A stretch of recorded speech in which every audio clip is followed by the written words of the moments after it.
اتصل علي بعد أول قصيدة أو 3 قصائد انتشرت.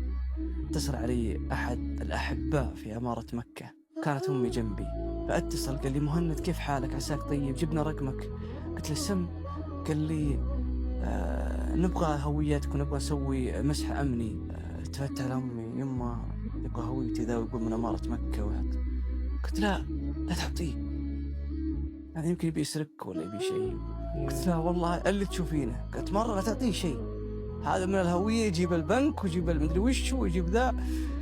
فاعتذرت من الرجال وقلت: لا والله اعتذر منك. فقفلت المكالمة ورجعت اتصل علي بعد نص ساعة، قال لي: راجعت نفسك؟ قلت: راجعت نفسي. قال: نبيك تقدم قدام أمير خالد الفيصل. قلت: ما أنت صادق، مستحيل، بس روح أنت تكتب علي شيء في مقطع ولا شيء إني أكلم أخوياي ولا مقلب. سكرت المرة الثانية، دق المرة الثالثة قال لي: اسمع، لا ترسل لي الهوية، تعال مكة وادخل الأمارة واسأل عن مكتبي وعطني الهوية حقتك. قلت: تم كذا أنا موافق. قدمت أمام الأمير خالد الفيصل وكان تحدي كبير. كان التحدي ترى مو على فلوس، يعني غالبا المؤتمرات تقديمها في مقابل مالي.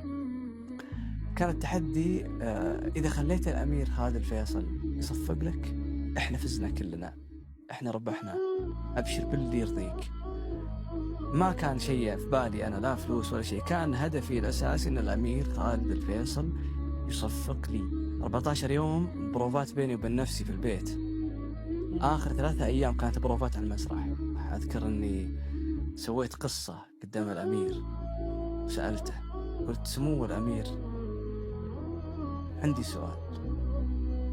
فالتفت علي زي كذا، أعطاني انتباه. قلت: أنا أشكك في ارتجال الشعراء أمام الأمراء.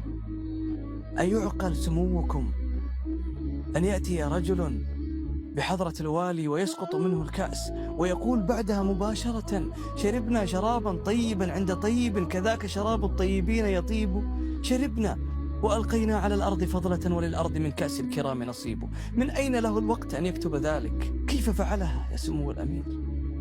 أو ذلك الرجل الذي دخل على الوالي وهم في المساء فقال له: صباح الخير، فغضب الوالي فالتفت إليه وقال: صبحته عند المساء فقال لي: تهزأ بقدري أم تريد مزاحة؟ فأجبته: إشراق وجهك غرني حتى توهمت المساء صباحا. أي عقل سمو الأمير. بعدين دخلت في قصيدة في الأمير، وهذا توفيق الله، توفيق الله قبل وبعد وأثناء وفي كل حين.